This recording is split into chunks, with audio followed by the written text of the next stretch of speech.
Je m'appelle Josiah Reed, 34 ans, PDG d'une entreprise de cybersécurité dont la plupart des gens n'ont jamais entendu parler. L'année dernière à Thanksgiving, je suis arrivé en retard dans la maison de style colonial de mes parents à Brookline. J'avais à peine enlevé un bras de ma veste quand mon père a levé les yeux de la table et a annoncé « Je ne savais pas qu'on laissait entrer les décrocheurs ici ». Quelques membres de la famille ont ri. Ma mère a souri maladroitement. J'ai simplement hoché la tête, accroché ma veste et pris place au bout de la table. Ils étaient loin de se douter à quel point tout allait changer quand mon beau-frère réaliserait qu'il signait vraiment ses chèques de paie. Avant de vous raconter comment toute ma famille a découvert qui je suis réellement, dites-moi d'où vous regardez. Et abonnez-vous si vous avez déjà été sous-estimé par des gens qui auraient dû croire en vous. Grandir à Brookline, dans le Massachusetts, signifiait vivre dans l'une des banlieues les plus riches de Boston. Notre rue était bordée de maisons historiques, de pelouses parfaitement entretenues et de familles obsédées par l'université que fréquenteraient leurs enfants. Dans la maison des Reed, l'éducation n'était pas seulement importante, c'était tout. Mon père, William Reed, était professeur d'économie titulaire dans une université prestigieuse, connue pour sa notation impitoyable et ses critiques acerbes envers les étudiants peu performants. À la maison, il appliquait les mêmes normes. Ma mère, Laura, était chirurgienne cardio-thoracique dont les journées de travail de 16 heures ne l'empêchaient pas d'attendre la perfection académique de ses enfants. Ma sœur aînée, Amelia, était l'enfant prodige, des A partout à l'école, des scores parfaits au SAT et une admission en école de médecine à 21 ans. Elle a suivi directement les traces de notre mère, devenant finalement chercheuse médicale spécialisée dans les traitements expérimentaux pour les maladies rares. Mon frère aîné, Lucas, était presque aussi impressionnant, obtenant son diplôme de droit et décrochant un poste dans l'un des plus anciens cabinets d'avocats d'affaires de Boston avant son 26e anniversaire. Et puis il y avait moi. Dès la maternelle, j'ai eu du mal à rester assis, à me concentrer sur les feuilles d'exercice et l'environnement structuré de l'éducation traditionnelle. Mon esprit fonctionnait différemment. Je pouvais passer des heures à construire des structures complexes avec des blocs de construction ou à démonter des appareils électroniques pour comprendre leur fonctionnement interne. Mais mémoriser les capitales des États ou les tables de multiplication me semblait impossible. En CE2, mes professeurs ont commencé à suggérer que je pourrais avoir des problèmes d'attention. Mes bulletins étaient remplis de commentaires tels que « Josiah est extrêmement brillant mais ne peut pas se concentrer et montre des compétences exceptionnelles en résolution de problèmes lorsqu'il est intéressé par le sujet. » Mon père a rejeté ces observations comme des excuses pour la paresse. « Il n'y a rien qui cloche chez toi à part un manque de discipline », me répétait-il. Quand j'ai eu 13 ans, un psychologue scolaire a finalement convaincu mes parents de me faire évaluer professionnellement. Le diagnostic était clair, TDAH combiné à quelques différences d'apprentissage qui rendaient l'éducation traditionnelle particulièrement difficile pour moi. Le médecin a recommandé des médicaments, des aménagements à l'école et une approche différente de l'apprentissage. La réponse de mon père, nous ne droguerons pas notre fils parce qu'il ne fait pas assez d'efforts. Malgré le diagnostic, peu de choses ont changé à la maison. Les interrogatoires nocturnes sur les devoirs ont continué. Les dîners de famille restaient des champs de bataille intellectuels où mon père nous interrogeait sur l'actualité, les faits historiques ou les concepts scientifiques. Alors que mes frères et sœurs s'épanouissaient sous la pression, je me figeais, oubliant des faits que je connaissais réellement ou laissant échapper des réponses à moitié formées qui me valaient des regards de désapprobation. Ma mère a essayé à sa manière, engageant des tuteurs et des spécialistes pour corriger ce qu'elle voyait comme des déficiences. Un été, j'ai dû passer 4 heures par jour avec un enseignant à la retraite sévère qui me frappait les jointures avec une règle quand mon attention vagabondait. Une autre fois, mes parents m'ont envoyé dans un camp d'entraînement académique qui promettait d'inculquer la discipline aux élèves peu performants. Les ordinateurs sont devenus mon refuge. J'ai appris par moi-même les langages de programmation, construit mon premier site web à 14 ans et même développé une application simple qui m'aidait à organiser mes pensées et mes devoirs d'une manière qui avait du sens pour mon cerveau. Quand je l'ai montré à mon père, espérant une approbation, il y a jeté un coup d'œil et a dit « Si tu mettais autant d'efforts dans ton travail scolaire réel, tu n'échouerais peut-être pas en algèbre. » D'une manière ou d'une autre, j'ai réussi à obtenir mon diplôme d'études secondaires, non pas avec les honneurs comme mes frères et sœurs, mais avec une moyenne assez décente pour être accepté à l'université d'État. La déception de mes parents était palpable. Ils s'attendaient à Harvard, Yale, ou au moins à leur propre alma mater. Au lieu de cela, je fréquenterais ce que mon père appelait une « école de secours pour les sous-performants ».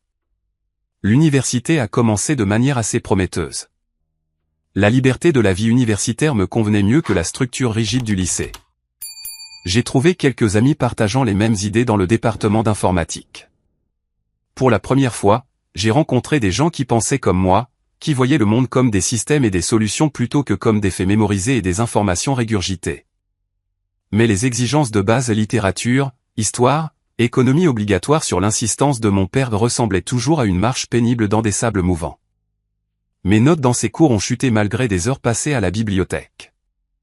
Plus je luttais, plus ma confiance s'érodait. Au milieu de la 2e année, j'étais en probation académique, déprimé et remettant en question ma valeur en tant que personne. Le tournant est venu sous une forme inattendue. Un dépliant pour le club d'entrepreneuriat du campus a attiré mon attention. Ils organisaient un hackathon, un événement de 48 heures où les étudiants construiraient des solutions technologiques à des problèmes du monde réel. Je me suis inscrit sur un coup de tête. Ces 48 heures ont tout changé. Alimenté par des boissons énergisantes et la passion, j'ai construit un protocole de sécurité qui identifiait les violations de données potentielles en temps réel. Les juges, de véritables vétérans de l'industrie technologique, ont été assez impressionnés pour me décerner la première place et me mettre en contact avec des startups locales. Pour la première fois, le câblage unique de mon cerveau ressemblait à un atout plutôt qu'à un handicap. 2 semaines plus tard, j'ai pris la décision la plus difficile de ma vie. J'ai abandonné l'université pour poursuivre ma propre entreprise technologique. J'ai appelé mes parents un dimanche soir pour le leur dire. « Tu jettes ton avenir », a dit mon père, la voix froide de fureur. Aucun ride n'a jamais échoué à terminer ses études. Je n'échoue pas à les terminer, ai-je essayé d'expliquer. Je choisis un chemin différent.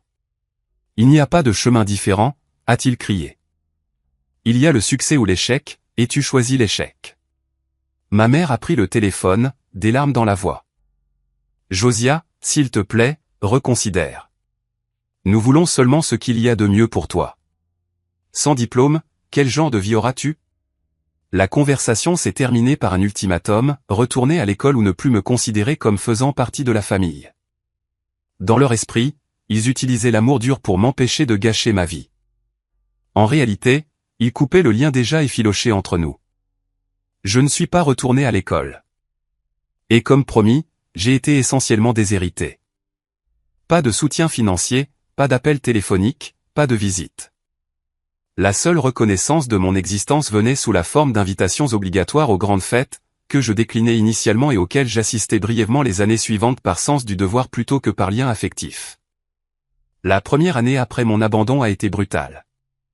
Ma chambre de dortoir avait été ma maison et soudain je n'avais nulle part où vivre. J'ai fait du couchsurfing chez des amis du club d'entrepreneuriat, dormant sur des sols et dans des sous-sols tout en essayant de construire ma première entreprise. Je survivais grâce aux nouilles instantanées, aux pizzas gratuites lors des rencontres technologiques et aux repas occasionnels offerts par un ami compatissant. Pendant cette période, j'avais 3 emplois, les quarts du matin dans un café, le support technique le soir dans un magasin d'électronique et des petits boulots le week-end pour réparer des ordinateurs pour des petites entreprises.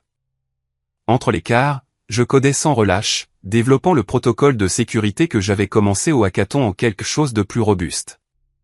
Ma grande chance est venue lors d'une conférence technologique régionale à laquelle j'avais gratté assez d'argent pour assister, incapable de payer le dîner de réseautage.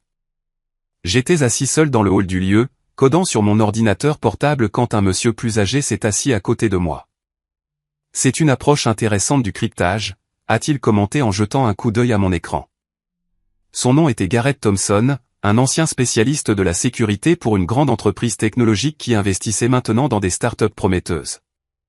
Pendant 2 heures, nous avons discuté des défis de la cybersécurité, de mon approche algorithmique et des menaces croissantes auxquelles les entreprises étaient confrontées. À la fin de notre conversation, il m'a tendu sa carte de visite. Avec l'investissement initial de $50 000 de Garrett, j'ai fondé ma première véritable entreprise.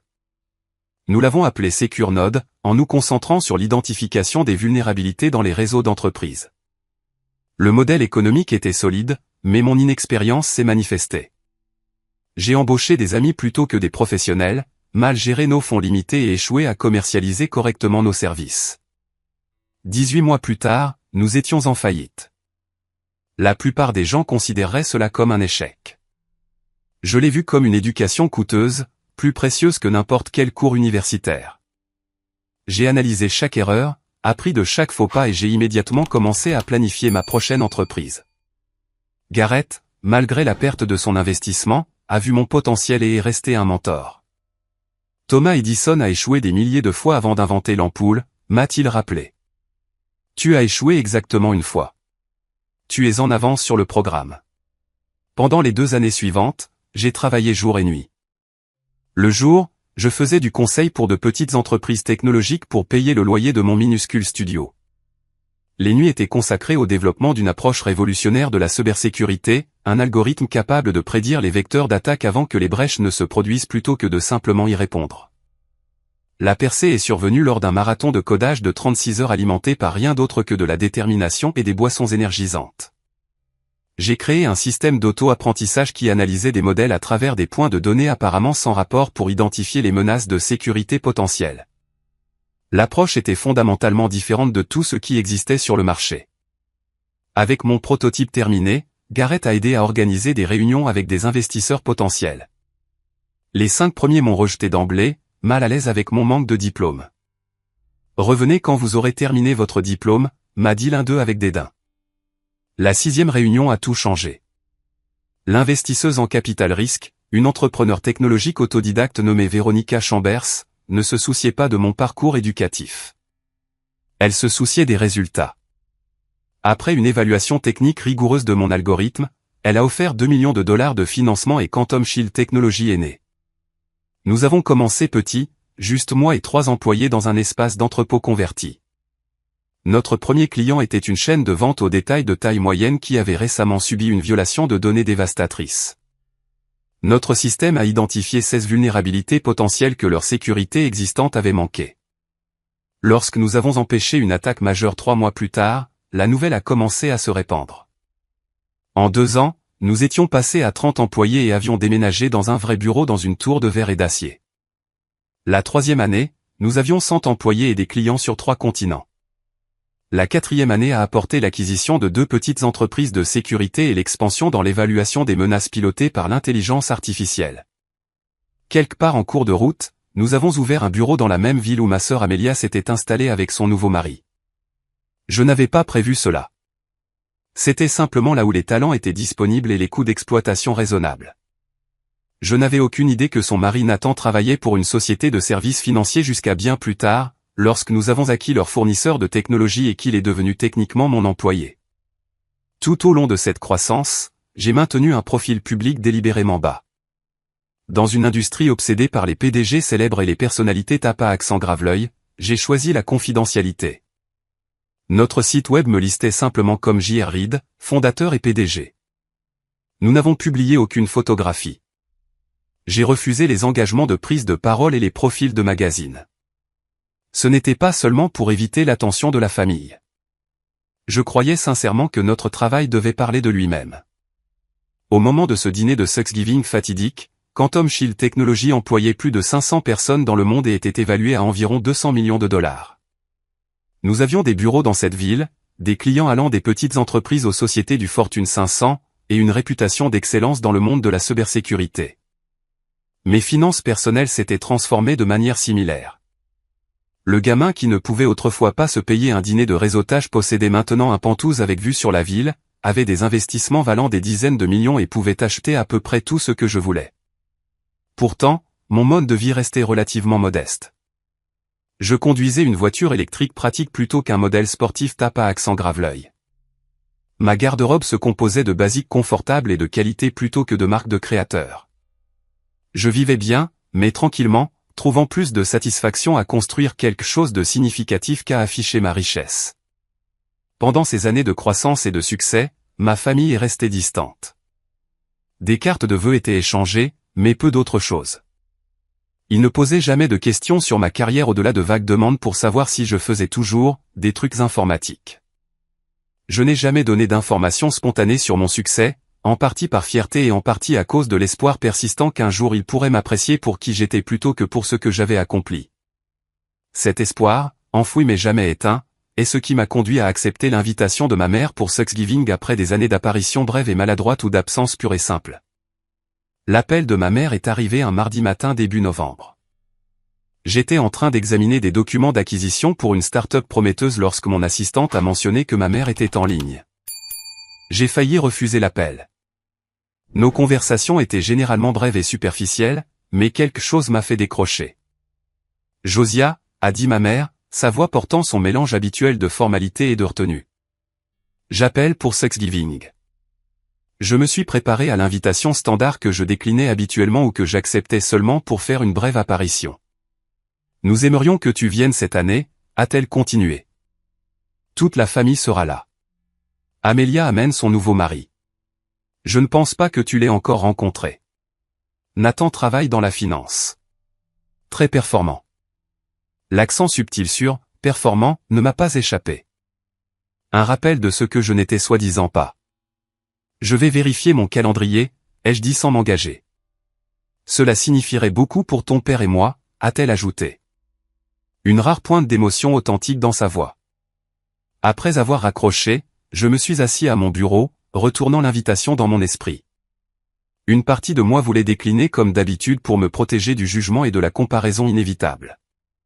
Une autre partie, peut-être l'enfant plein d'espoir qui se cachait encore quelque part à l'intérieur de l'adulte qui a réussi, se demandait si les choses pourraient être différentes cette fois. Ce soir-là, j'ai appelé ma meilleure amie Maya pour obtenir des conseils. Nous nous étions rencontrés pendant mes jours de couchsurfing quand elle m'avait offert son futon pour 3 jours maximum. Cela s'est transformé en 3 mois. Malgré ma capacité à lui offrir maintenant tout ce qu'elle voulait en retour, elle refusait tous les cadeaux sauf des dîners occasionnels et notre échange traditionnel de Noël. C'est ta famille, Joe, a-t-elle dit après que je lui ai expliqué mon dilemme. Mais tu n'es plus la même personne qui laissait leur désapprobation l'écraser. Tu as construit quelque chose d'incroyable avec ou sans leur validation. Je ne vais pas annoncer mon succès comme un fils prodigue, lui ai-je dit. Si j'y vais, c'est juste pour être présent, pas pour prouver quoi que ce soit. Alors c'est peut-être ça ta réponse, a-t-elle répondu. Après y avoir réfléchi plusieurs jours, j'ai répondu affirmativement au message de plus en plus insistant de ma mère. J'ai pris des dispositions pour que mon équipe de direction gère les opérations pendant mon absence et j'ai libéré mon calendrier pour le week-end de 4 jours. À l'approche de Thanksgiving, mon anxiété a augmenté. Je me suis retrouvé à faire des rêves stressants où j'échouais à des examens, un cauchemar récurrent de mes jours d'université. Pendant mes courses matinales, je répétais des conversations potentielles, préparant des réponses aux questions inévitables sur ma vie et ma carrière. Le matin de Thanksgiving est arrivé avec un temps inhabituellement froid et une légère couche de neige. Je me suis habillé soigneusement avec des vêtements qui oscillaient entre le professionnel et le décontracté, un jean foncé, un pull anthracite sur une chemise boutonnée et des bottes en cuir. Rien de tape à accent grave-l'œil, pas de marque de créateur, mais des pièces de qualité qui me convenaient. J'ai envisagé de prendre ma berline électrique de tous les jours plutôt que ma voiture de sport rarement utilisée, voulant éviter toute apparence de frime. En fin de compte, j'ai décidé d'être simplement moi-même. Pas de prétention, pas de performance, pas de cachette. Le trajet jusqu'à la maison de mes parents a duré 90 minutes. Chaque kilomètre ramenait des souvenirs de retour précédents. Le premier jour férié après mon abandon, quand j'étais arrivé en bus portant ma seule chemise décente. Le Thanksgiving d'il y a 5 ans, quand j'étais parti après 20 minutes suite à la suggestion de mon oncle que je pourrais être qualifié pour un poste de débutant dans l'atelier de réparation d'ordinateur de son ami. J'avais prévu d'arriver exactement à l'heure du dîner de 15 heures, espérant minimiser la socialisation maladroite d'avant-repas. Un appel d'urgence de notre équipe de sécurité européenne m'a retardé, et au moment où je me suis garé dans l'allée circulaire familière, il était presque 16 heures. Plusieurs voitures de luxe bordaient l'allée, la berline allemande de mon père, la voiture de sport italienne de mon frère et divers véhicules appartenant à la famille élargie. Debout sur le pas de la porte de ma maison d'enfance, j'ai pris une profonde inspiration et j'ai sonné. Ma mère a répondu, son visage enregistrant un choc momentané face à ma ponctualité avant de se figer dans son sourire social. Josiah, tu as réussi. Nous avons déjà commencé le dîner. Tu sais que ton père n'aime pas attendre. Je suis entré dans le hall, commençant à enlever mon pardessus en laine quand la voix de mon père a porté depuis la salle à manger. Est-ce Josiah qui nous honore enfin de sa présence? Je ne savais pas qu'on laissait entrer les décrocheurs ici. Quelques membres de la famille ont ri, le rire distinctif de mon oncle Henry. Mon cousin Steven a ricané. Quelqu'un d'autre que je ne pouvais pas identifier. Le sourire de ma mère s'est resserré, mais elle n'a rien dit pour ma défense. J'ai fini d'enlever ma veste, je l'ai accrochée soigneusement dans le placard du hall et je me suis dirigé vers la salle à manger. 20 paires d'yeux se sont tournés pour regarder mon entrée. J'ai hoché la tête poliment et pris le seul siège vide au bout de la table, à côté du jeune enfant d'un cousin et en face d'une grand-tante âgée dont je ne pouvais pas me rappeler le nom. Maintenant que tout le monde est là, a annoncé mon père avec une emphase pointue, continuons notre repas. Et juste comme ça, j'avais à nouveau 10 ans, arrivant en retard au dîner parce que j'avais perdu la notion du temps en construisant un ordinateur à partir de pièces récupérées. Affrontant la désapprobation de mon père et le jugement de la famille. Sauf que je n'étais plus cet enfant. J'étais Josiah Reed, PDG de Quantum Shield Technologies. Et pour la première fois dans cette maison, je n'ai ressenti aucun besoin de m'excuser d'être exactement qui j'étais. La table de Thanksgiving ressemblait à quelque chose sorti d'un magazine sur papier glacé, porcelaine fine, verre en cristal, candélabre en argent jetant une lueur chaude sur la nourriture parfaitement disposée. Ma mère avait toujours été méticuleuse sur la présentation, et aujourd'hui ne faisait pas exception. La dinde de 20 livres brillait au centre, entourée d'accompagnements traditionnels servis dans des plats de famille. Je me suis servi de petites portions alors que les plats passaient, hochant la tête en remerciement mais restant silencieux alors que les conversations flottaient autour de moi. De ma position au bout de la table, j'avais un point de vue parfait pour observer la dynamique familiale dont j'avais été exclu depuis si longtemps. Mon père dominait la conversation depuis le bout de la table, pontifiant sur la politique économique et l'état de l'enseignement supérieur. Ma mère était assise à l'opposé, ajoutant occasionnellement des commentaires élégants ou dirigeant les serveurs qui avaient été engagés pour l'occasion. Entre eux s'étendait la hiérarchie du statut familial, avec les parents les plus favorisés les plus proches de mes parents, et le statut diminuant avec la distance. Ma sœur Amélia était assise à la droite de mon père, la place d'honneur. À côté d'elle se trouvait son nouveau mari, Nathan, un homme à l'air pensif avec des lunettes et un sourire authentique qui semblait déplacé parmi les expressions sociales étudiées autour de lui. Mon frère Lucas et sa femme occupaient les positions prestigieuses suivantes, suivis du frère de mon père, l'oncle Henri, et sa famille, puis divers cousins, des parents plus éloignés, et enfin moi au bord extérieur du cercle familial, à la fois littéralement et figurativement. L'équipe d'Amélia vient de recevoir une subvention de recherche de 3 millions de dollars, a annoncé fièrement mon père lors d'une accalmie dans la conversation. La plus jeune chercheuse principale de l'histoire de l'institution. Ma sœur a souri modestement. C'est un effort collaboratif, papa. Je suis juste une partie d'une équipe incroyable. Bêtise, a insisté mon père. Il n'aurait pas obtenu cette subvention sans ton travail sur l'immunothérapie ciblée. Ne minimise pas tes réalisations. L'ironie ne m'a pas échappé. Mon père, qui avait rejeté mes réalisations toute ma vie, ne pouvait pas tolérer que son enfant préféré fasse preuve d'humilité. Et Lucas vient d'être nommé associé, a ajouté ma mère. 5 ans en avance sur le programme. Mon frère a levé son verre en reconnaissance alors que les félicitations affluaient autour de la table. La tradition d'excellence des Reed continue, a dit mon père, levant son verre de vin pour un toast. Ses yeux m'ont complètement ignoré alors qu'il passait en revue ses enfants qui ont réussi. Ma mère, ressentant peut-être une pointe de culpabilité, a tenté de m'inclure dans la conversation. Josiah, comment vas-tu? Toujours en ville? Sa question avait la vivacité artificielle qu'elle réservait aux patients difficiles. Oui, toujours en ville, ai-je confirmé. Et tu travailles toujours avec des ordinateurs, a-t-elle sondé. Toujours dans la tech, ai-je approuvé. Que fais-tu exactement, a demandé mon oncle Henri, utilisant le même ton qu'il utiliserait pour interroger un enfant sur un dessin au crayon. Je travaille dans la cybersécurité. Pour quelle entreprise, a-t-il insisté. La mienne. Cela a fait lever quelques sourcils, bien que la plupart semblaient supposer que je voulais dire du travail indépendant ou une petite opération unipersonnelle. Eh bien, a dit l'oncle Henri avec condescendance, si jamais tu veux quelque chose de plus stable, mon ami Roger cherche toujours du personnel de support informatique. Niveau débutant, bien sûr, mais ça vient avec des avantages sociaux. J'ai hoché la tête poliment. Je garderai ça à l'esprit. Mon cousin Steven, toujours désireux de souligner son propre succès, est intervenu. En parlant de carrière, j'ai croisé Patrick Donnelly la semaine dernière. Tu te souviens de lui du lycée, Josiah? Il était dans ton année. Il est banquier d'affaires senior maintenant. Belle maison à Back Bay. Une femme, 3 enfants.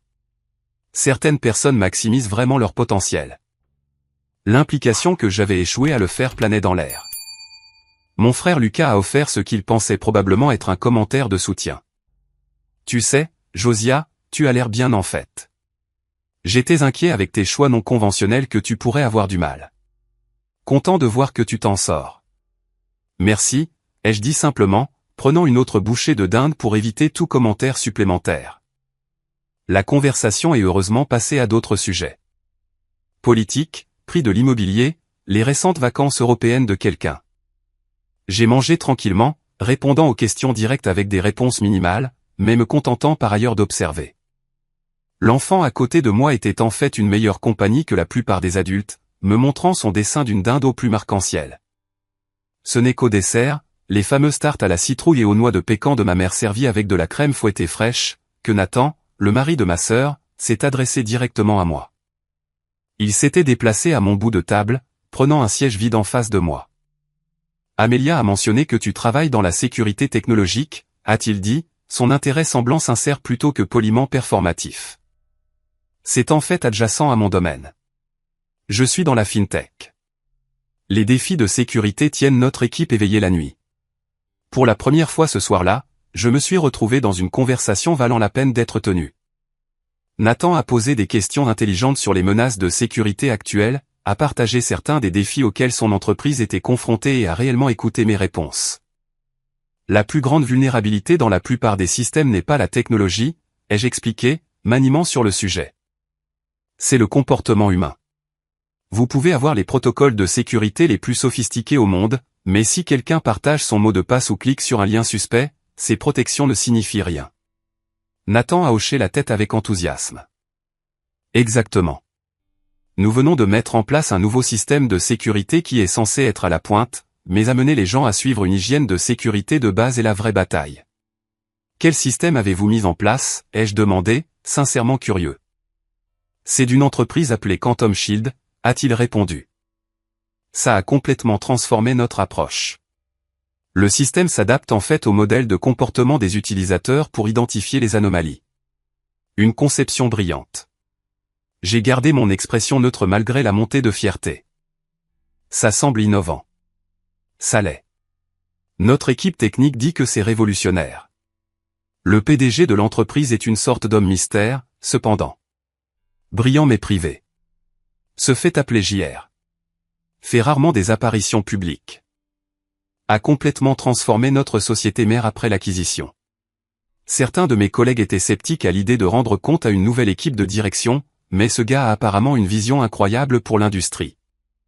Plusieurs membres de la famille avaient commencé à écouter notre conversation, peut-être surpris de voir quelqu'un s'engager si sérieusement avec la déception de la famille. A vraiment changé la culture de l'entreprise aussi, a continué Nathan. A créé toutes ces opportunités pour des gens avec des parcours non conventionnels. L'un de nos meilleurs analystes en sécurité est un ancien artiste sans éducation technologique formelle qui a été embauché via leur programme d'apprentissage. Ma sœur Amélia avait migré vers notre conversation, semblant légèrement agacée que son mari passe autant de temps à me parler. Nathan travaille pour FinSecure Global, a-t-elle interjecté, récemment acquis par une plus grande entreprise technologique, mais il a été promu 2 fois depuis la transition. Il est en bonne voie pour la haute direction. Nathan lui a souri maladroitement face à sa tentative évidente de rediriger la conversation vers son succès. L'acquisition a été en fait une excellente décision pour nous. Une culture d'entreprise beaucoup plus innovante. On dirait que tu aimes ton travail, ai-je dit. Oui. Le meilleur travail que j'ai eu. Où as-tu dit que tu travaillais, Josiah? Le moment était arrivé sans que je l'ai planifié. Je pouvais donner une autre réponse vague, mais quelque chose en moi, peut-être le conseil de Maya d'être mon moi entier, poussait vers l'honnêteté. Quantum Shield Technology, ai-je dit simplement. L'expression de Nathan a été perplexe au début, puis est passée à la confusion alors qu'il traitait mes mots. Attends, tu travailles chez Quantum Shield? Dans quel département? Je l'ai fondé. Je suis le PDG. Nathan m'a fixé, sa fourchette figée à mi-chemin de sa bouche. Il a cligné des yeux rapidement, m'a examiné à nouveau comme s'il me voyait pour la première fois, puis a dit d'une voix qui a porté à travers la table soudainement silencieuse, « Attends, tu es mon PDG? Tu es JR? La pièce est tombée dans un silence de mort. 20 paires d'yeux se sont braqués sur moi avec des expressions allant de l'incrédulité au choc. Le verre de vin de mon père s'est arrêté à mi-chemin de ses lèvres. La main de ma mère a volé à son collier de perles. Mon frère Lucas s'est redressé, me réévaluant avec des yeux calculateurs. Oui, ai-je confirmé, ma voix calme. Je le suis. Le silence a duré environ 5 secondes avant d'éclater en chaos. Mon père s'est légèrement étouffé avec son vin. La main de ma mère tremblait alors qu'elle posait sa fourchette à dessert avec fracas. La bouche de l'oncle Henri s'ouvrait et se fermait sans produire de son. Le cousin Steven a viré à une teinte intéressante de rouge. Nathan a rompu le silence. Mais c'est. Tu as fondé une entreprise de 200 millions de dollars. Tu es ce J.R. Reid. Avant que je puisse répondre, il a continué, l'excitation prenant le pas sur son choc. L'algorithme qui alimente toute notre infrastructure de sécurité. C'est ta création. Le système de défense adaptatif, l'analyse prédictive des menaces. J'ai hoché la tête. Putain de merde, a-t-il dit, puis a immédiatement jeté un coup d'œil d'excuse à ma mère pour la grossièreté. Désolé, Madame Reid, mais waouh. Mon père a retrouvé sa voix. Josiah, de quoi parle-t-il? Nathan a répondu avant que je puisse. L'expression de mon père est passée de la confusion au calcul en un instant. Eh bien, a-t-il dit, sa voix prenant un ton fier qui n'avait jamais été dirigé vers moi auparavant. Nous avons toujours su que Josiah avait du potentiel. Un style d'apprentissage différent, mais brillant à sa manière. Je l'ai encouragé à poursuivre ses forces. Ma mère s'est rapidement jointe à lui. Nous avons toujours cru en toi, Josiah. Même quand tu as choisi un chemin non conventionnel. Le révisionnisme flagrant était presque impressionnant. Mon oncle, qui quelques minutes plus tôt m'avait offert un poste de débutant par pitié, me regardait maintenant avec un nouveau respect frôlant l'obséquiosité. Quantum Shield, bien sûr. J'ai lu à leur sujet dans le Wall Street Journal. Trajectoire de croissance remarquable. J'aurais dû faire le lien avec le nom. La suffisance antérieure du cousin Steven s'était complètement évaporée. Donc, tu as réellement réussi. Le concept semblait le déconcerter. Mon frère Lucas, toujours l'avocat, envisageait déjà les possibilités de réseautage. Nous devrions déjeuner bientôt, Josiah. Mon cabinet représente plusieurs entreprises technologiques. Il y a peut-être des synergies à explorer. Les questions sont arrivées en rafale après cela, avec des parents qui avaient à peine reconnu ma présence maintenant désespérés d'avoir des détails. Combien d'employés as-tu? À combien l'entreprise est-elle évaluée? Prévois-tu une introduction en bourse? As-tu une maison en ville? Vois-tu quelqu'un? Pourquoi ne nous l'as-tu pas dit? J'ai répondu de manière minimale, sans me vanter ni diminuer mes réalisations. Oui, l'entreprise se portait bien. Non, je ne prévoyais pas actuellement d'entrer en bourse. Oui, j'avais un bel endroit en ville. Non, je ne voyais personne sérieusement pour le moment, j'avais une carrière exigeante. Quant à savoir pourquoi je ne leur avais pas dit, j'ai simplement dit que le sujet n'était jamais venu sur le tapis. La vérité, bien sûr, était plus compliquée. Je ne leur avais pas dit parce que leur validation n'était pas ce qui me motivait. Et peut-être que dans un coin de mon cœur, j'avais voulu qu'ils s'intéressent à moi, juste moi, Josiah, sans les attributs du succès. Alors que le dessert se terminait et que les gens se déplaçaient vers le salon pour le café, ma sœur m'a tiré à part dans le bureau de notre père, une pièce où j'avais rarement été autorisé à entrer enfant. Pourquoi tu ne me l'as pas dit, a exigé Amelia, son expression étant un mélange complexe de blessure, d'étonnement et de quelque chose qui ressemblait suspicieusement à de la jalousie. Je suis ta sœur. Quand te l'aurais-je dit, Amelia? La dernière fois que nous avons parlé, c'était à Noël l'année dernière. Tu as parlé de tes recherches pendant 15 minutes et tu m'as posé exactement une question sur ma vie. Ce n'est pas juste. Nous avons tous été occupés. Oui, nous l'avons été. La différence est qu'on a toujours attendu de moi que je suive tes réalisations et les mouvements de carrière de Lucas. Personne n'a jamais montré le moindre intérêt pour les miennes. C'est parce que nous pensions. Elle s'est arrêtée. Vous pensiez que j'étais un raté, ai-je fini pour elle? Le décrocheur de la famille. L'histoire d'avertissement sur ce qui arrive quand on ne suit pas le chemin prescrit. Elle a eu la grâce d'avoir l'air embarrassée. Nous étions inquiets pour toi. Un diplôme universitaire est important. Pour certaines carrières, oui. Pour ce que je fais, les compétences pratiques et l'innovation comptent plus que les diplômes. Et Nathan travaille pour toi. Elle semblait encore digérer ce fait. Mon mari rend compte à mon petit frère. Techniquement, il est plusieurs niveaux en dessous dans l'organigramme. Mais oui, Quantum Shield a acquis fin Secure Global l'année dernière. Leur infrastructure de sécurité avait besoin d'une refonte complète. Il adore son travail, a-t-elle dit doucement. Il dit que c'est la meilleure culture d'entreprise qu'il ait jamais connue. C'était toi. J'ai hoché la tête. J'ai construit le genre d'entreprise que j'aurais aimé voir exister quand je commençais. Nous embauchons pour le talent et le potentiel, pas pour le pédigré. Nathan nous a rejoints alors, semblant toujours légèrement ébloui.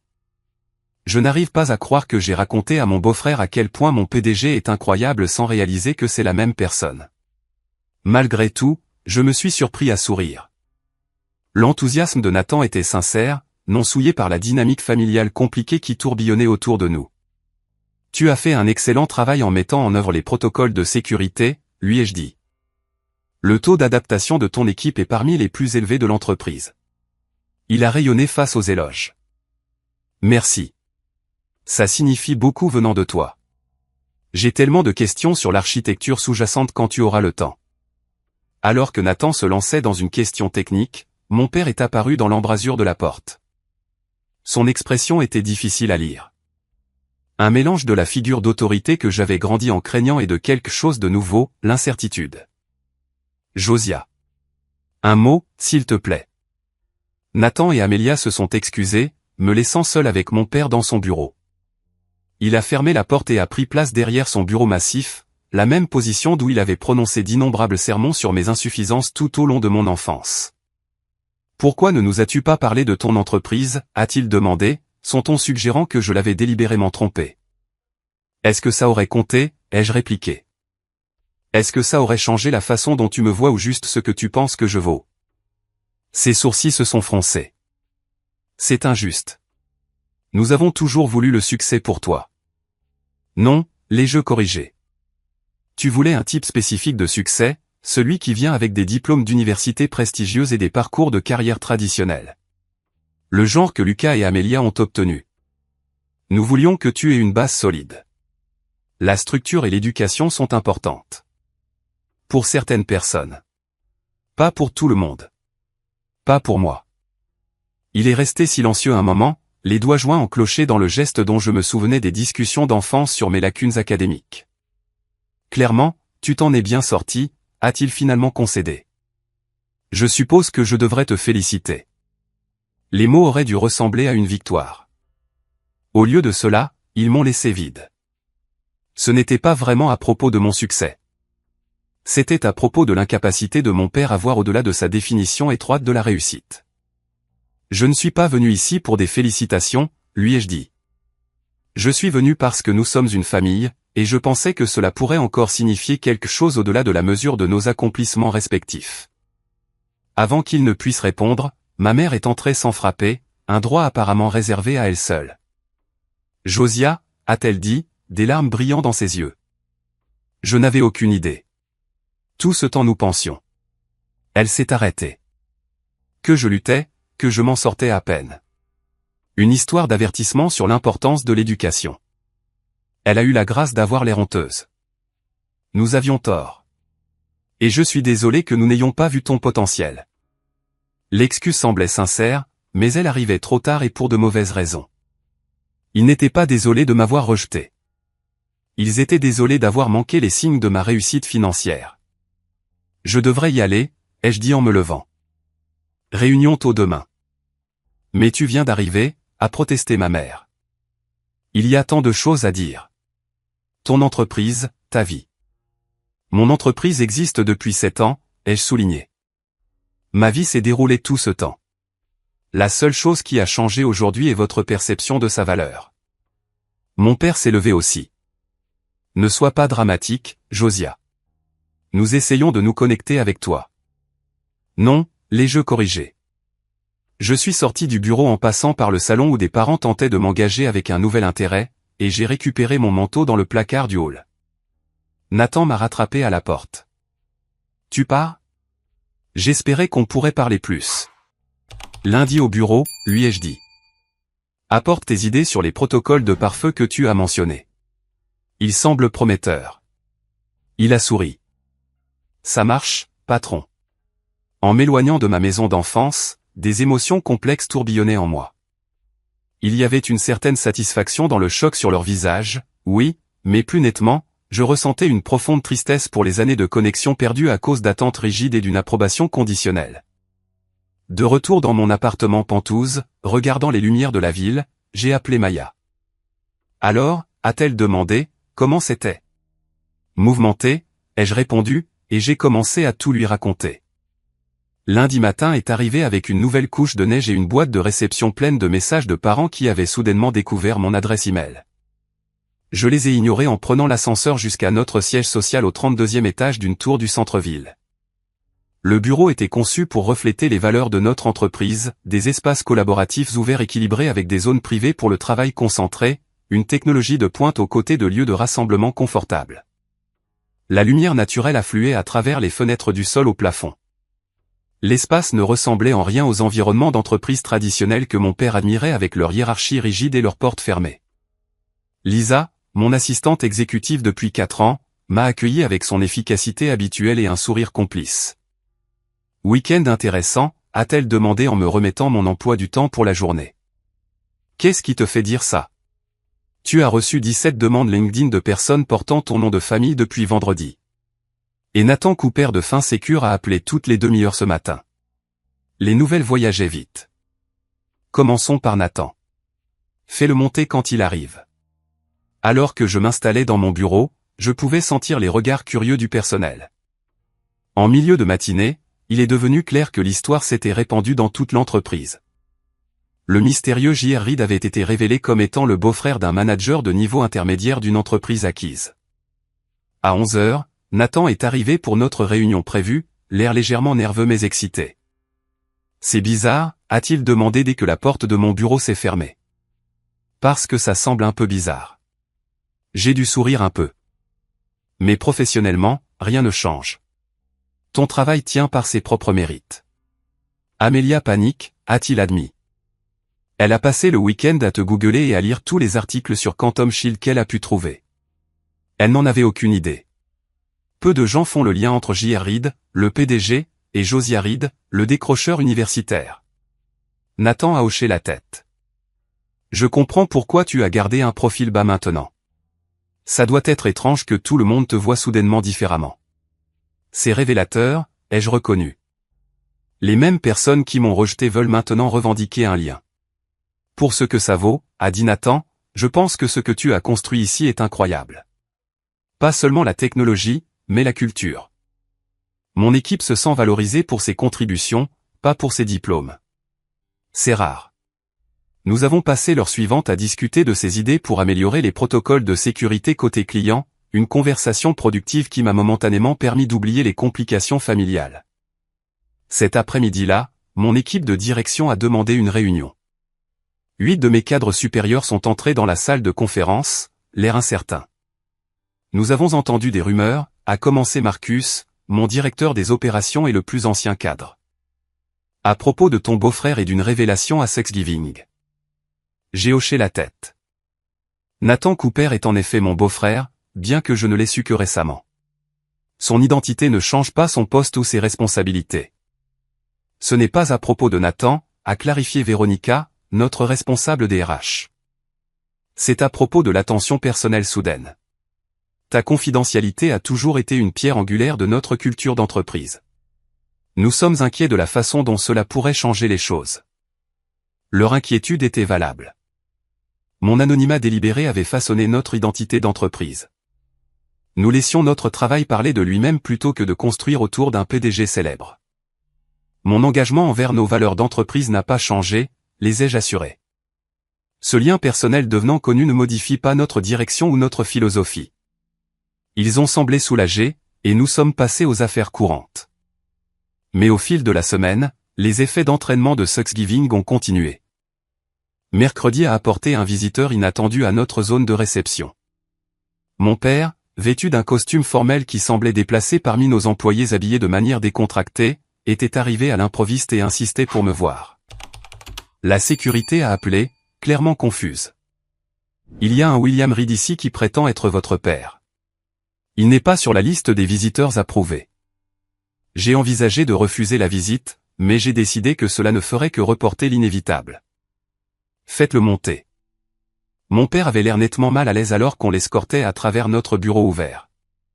Ses yeux ont pris note du code vestimentaire décontracté, des espaces collaboratifs et de l'environnement distinctement non hiérarchique avec une désapprobation mal dissimulée. C'est différent, a-t-il commenté en entrant dans mon bureau. Ça marche pour nous, ai-je répondu, ne lui offrant pas de siège immédiatement. Une petite affirmation de contrôle que je n'ai pas pu m'empêcher de faire. Il est resté debout, examinant l'espace, les murs de verre, le mobilier moderne et la vue sur la ville au-delà. Opération impressionnante que tu as là. Beaucoup plus grand que ce à quoi je m'attendais. J'ai finalement fait un geste vers une chaise. Avais-tu besoin de quelque chose de spécifique, papa? J'ai une réunion dans 20 minutes. Il s'est assis avec raideur. J'ai réfléchi à notre conversation, à ton entreprise. J'ai quelques pensées qui pourraient être précieuses. Stratégie commerciale, considération d'investissement, structure fiscale. La présomption était si typique que j'ai failli rire. Mon père, qui ne connaissait rien à mon industrie ou à mon entreprise, supposait que sa connaissance académique de l'économie le qualifiait pour me conseiller sur la gestion d'une entreprise que j'avais bâtie à partir de rien. Nous avons des conseillers financiers, des stratèges en investissement et des spécialistes fiscaux, lui ai-je dit. Plusieurs équipes d'entre eux, en fait. Mais la perspective d'un professeur d'économie avec 30 ans d'expérience serait intéressante dans un contexte académique, ai-je interrompu doucement. Mais nous opérons dans un domaine hautement spécialisé qui nécessite une expertise spécifique. Son expression s'est durcie. Je vois. Trop bien pour les conseils de ton vieux père maintenant. Avant qu'il ne puisse répondre, mon téléphone a vibré. Le message de Lisa disait, « Ta mère est maintenant à la réception. » La situation devenait absurde. Apparemment, maman est là aussi. Mon père a eu l'air surpris. Laura est venue? Elle ne prévoyait pas de le faire. J'ai demandé à Lisa de la faire monter aussi. Quelques minutes plus tard, ma mère est entrée, regardant autour d'elle avec le même regard évaluateur que mon père avait utilisé, bien que son expression contienne plus d'émerveillement que de jugement. Josia, a-t-elle soufflé. C'est ici que tu travailles. C'est magnifique. Maman, papa, ai-je dit fermement. Bien que j'apprécie votre intérêt, je suis au milieu d'une journée de travail. Nous avons des centaines d'employés et de clients qui dépendent de nos services. Je ne peux pas tout laisser tomber pour une visite familiale impromptue. Nous essayons juste de faire partie de ta vie, a dit ma mère, l'air blessé. Maintenant que nous comprenons ce que tu as construit. C'est ça le problème, ai-je interrompu. Vous n'êtes pas intéressé à faire partie de ma vie. Vous êtes intéressé à faire partie de mon succès. Il y a une différence, s'est hérissé mon père. C'est injuste. Ton dynamisme, ton éthique de travail, d'où penses-tu qu'ils viennent? Les valeurs que nous t'avons inculquées ont contribué à ce que tu as accompli. Il y avait un noyau de vérité là que je ne pouvais pas nier. Les normes implacables de mon père et le perfectionnisme de ma mère avaient en effet façonné ma détermination, bien que pas de la manière qu'ils avaient prévue. Je dois établir certaines limites, ai-je dit fermement. Les visites personnelles sur mon lieu de travail ne sont pas appropriées sans préavis. Les affaires familiales doivent être gérées en dehors des heures de travail, et mon entreprise n'est pas soudainement une entreprise familiale ouverte aux commentaires de tout le monde. Ma mère avait l'air déçue. L'expression de mon père oscillait entre l'offense et un respect réticent pour mon affirmation de soi. Nous pouvons en discuter davantage lors d'un dîner un de ces jours, ai-je proposé comme compromis. Mais pour l'instant, je dois me préparer pour ma prochaine réunion. Après leur départ, je n'ai pas été surpris de recevoir un flot de messages d'autres membres de la famille. Amélia voulait discuter de collaboration de recherche potentielle entre son équipe médicale et notre division de sécurité des données. Lucas a suggéré que son cabinet d'avocats pourrait gérer nos besoins juridiques d'entreprise. Des cousins se sont renseignés sur les offres d'emploi, les opportunités d'investissement et diverses formes d'aide. La demande la plus inconfortable est venue de l'oncle Henri, qui était passé de l'offre d'un poste de débutant à la demande d'un prêt commercial de 500 000 $ pour une entreprise non spécifiée. J'ai établi une politique claire. Les demandes professionnelles seraient dirigées par les canaux appropriés comme tout autre partenaire ou employé potentiel. Les prêts personnels et les investissements étaient hors de question. Le lien familial n'avantagerait ni ne désavantagerait quiconque cherchant à travailler avec Quantum Shield. Les limites étaient nécessaires mais créaient des tensions. Ma mère appelait fréquemment, oscillant entre des tentatives sincères de connexion et des allusions pas si subtiles aux besoins des membres de la famille. Mon père envoyait des courriels formels exposant ses pensées sur la stratégie d'entreprise, que j'accusais poliment réception mais ne mettais pas en œuvre. Le moment le plus difficile est survenu lorsqu'une réunion importante avec un client a été interrompue par l'arrivée inopinée de ma mère dans le hall, insistant sur le fait qu'elle voulait juste m'apporter le déjeuner et voir où je travaillais. La réceptionniste, reconnaissant le non-ride, ne savait pas comment gérer la situation. J'ai dû m'excuser de la réunion pour régler cela, trouvant ma mère debout à la réception avec un déjeuner fait maison qui semblait être une tentative de réclamer un rôle maternel qu'elle n'avait jamais pleinement occupé.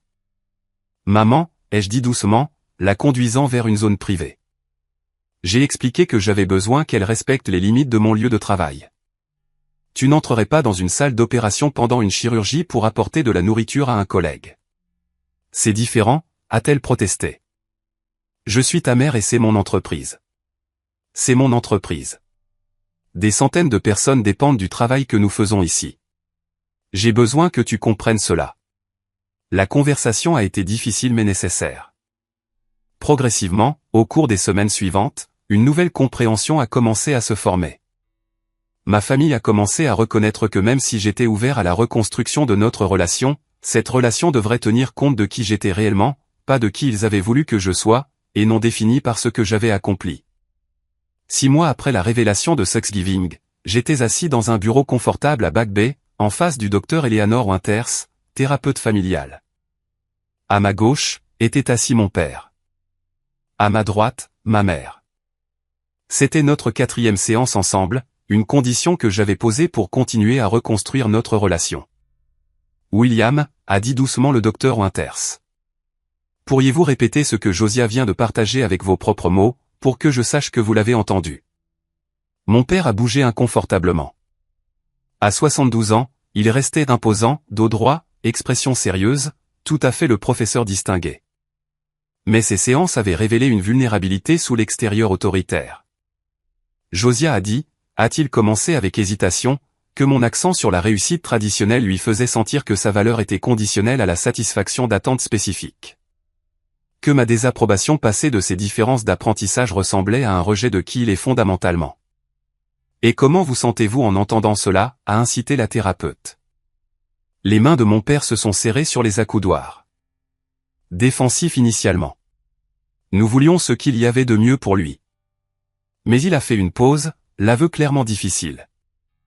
Je peux reconnaître que ma définition rigide du succès n'a laissé aucune place pour des chemins différents, y compris le sien. Ce n'était pas une transformation complète, mon père croirait probablement toujours à la primauté de l'éducation traditionnelle et des parcours de carrière établis. Mais sa volonté de reconnaître le mal que son approche avait causé représentait un progrès significatif. Ma mère, qui avait été plus réceptive à la thérapie dès le début, a tendu la main pour serrer la mienne.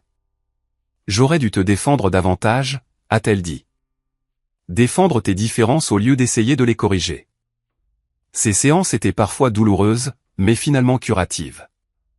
Nous apprenions à nous voir comme des personnes complètes, imparfaites, complexes et dignes de respect.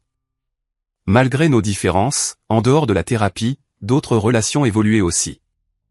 Nathan était devenu à la fois un collègue apprécié et un ami. Initialement préoccupé par d'éventuelles accusations de népotisme, il avait envisagé de transférer dans un autre département, mais son travail parlait de lui-même, et il avait récemment été promu à la tête de sa division sur la base de mesures de performance objectives. Ma relation avec Amelia s'était considérablement améliorée. Après une certaine jalousie initiale et un ajustement, elle avait fini par respecter mes réalisations selon leurs propres termes. Nous avions maintenant des dîners mensuels où les discussions de travail étaient interdites, nous concentrant plutôt sur la reconstruction du lien fraternel qui avait été éclipsé par la compétition et les attentes parentales. Même Lucas, toujours le frère le plus traditionnellement performant, avait développé une nouvelle appréciation pour mon parcours non conventionnel. son cabinet d'avocats ne gérait pas notre travail d'entreprise. Je maintenais des limites professionnelles strictes, mais nous avions trouvé un terrain d'entente dans nos expériences partagées de grandir sous les attentes de nos parents. Quantum Shield continuait de prospérer. Nous étions passés à plus de 700 employés dans le monde avec des bureaux dans 12 villes.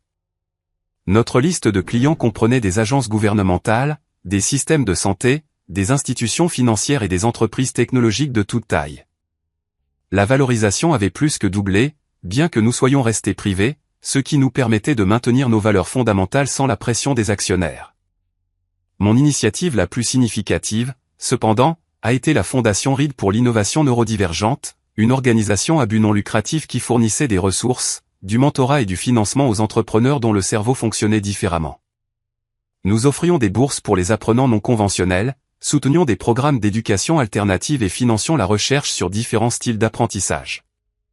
Le programme phare de la Fondation était un mentorat et un incubateur spécifiquement pour les décrocheurs universitaires ayant des idées technologiques prometteuses, leur donnant le soutien, les conseils et le financement d'amorçage que j'avais eu du mal à trouver à mes débuts. Plusieurs entreprises prospères avaient déjà émergé du programme, fondées par des individus brillants qui, comme moi, avaient été rejetés par les systèmes éducatifs traditionnels. Ma vie personnelle avait également trouvé un meilleur équilibre. Bien que le travail reste important, j'avais appris à créer de l'espace pour les relations et la croissance personnelle. Maya restait ma meilleure amie, mais j'avais élargi mon cercle pour inclure des gens qui me connaissaient en tant que Josia la personne, pas JR le PDG. J'avais même recommencé à sortir. Rien de sérieux encore, mais ouvert à la possibilité d'un partenariat avec quelqu'un qui m'appréciait pour mon être entier, pas pour mes réalisations ou ma position. Alors que le printemps se transformait en été, mes parents ont accepté mon invitation à dîner chez moi, un penthouse avec des fenêtres du sol au plafond donnant sur la ville. C'était leur première visite là où je vivais, un pas vers la connaissance de qui j'étais réellement. Ma mère a examiné les photos de famille affichées sur une étagère, des photos avec des amis, l'équipe Quantum Shield, des mentorés de la fondation. « Tu as construit une belle vie », a-t-elle dit doucement. « Si différente de ce que nous imaginions pour toi, mais belle néanmoins. » Mon père se tenait près de la fenêtre, regardant la ville où j'avais laissé ma marque sans ses conseils ni son approbation. « J'avais tort », a-t-il dit, les mots clairement difficiles pour lui. « Sur ton potentiel. Sur ce à quoi le succès pourrait ressembler pour toi. » L'aveu n'était pas dramatique ou larmoyant. C'était calme, sincère, et suffisant. Nous n'étions pas une famille parfaite. Des années de blessures ne pouvaient pas être effacées par des mois d'efforts. Mais nous apprenions une nouvelle façon d'être connectés, basée sur l'acceptation plutôt que sur l'attente, sur le fait de se voir clairement plutôt qu'à travers la lentille déformante du succès prédéterminé. Ce soir-là, après le départ de mes parents, j'ai réfléchi au voyage du décrocheur rejeté à l'entrepreneur respecté, de la déception familiale à quelqu'un trouvant la paix selon ses propres termes. Le succès n'était pas venu en prouvant ma valeur aux autres, mais en construisant quelque chose de significatif qui s'alignait avec mes capacités et mes valeurs uniques. La plus grande réussite n'était pas la valorisation de l'entreprise ou la reconnaissance de l'industrie. C'était de trouver le courage d'être authentiquement moi-même dans un monde qui avait essayé de me forcer dans un moule qui ne me convenait jamais, et peut-être, dans le processus, d'aider les autres à trouver ce même courage. Avez-vous déjà été sous-estimé par les personnes qui auraient dû croire le plus en vous? Comment avez-vous réagi? Avez-vous essayé de leur prouver qu'ils avaient tort ou avez-vous trouvé votre propre chemin vers le succès selon vos termes? Laissez un commentaire ci-dessous pour partager votre expérience. Et si cette histoire a résonné en vous, appuyez sur le bouton j'aime et abonnez-vous pour entendre plus d'histoires sur la réussite contre toute attente.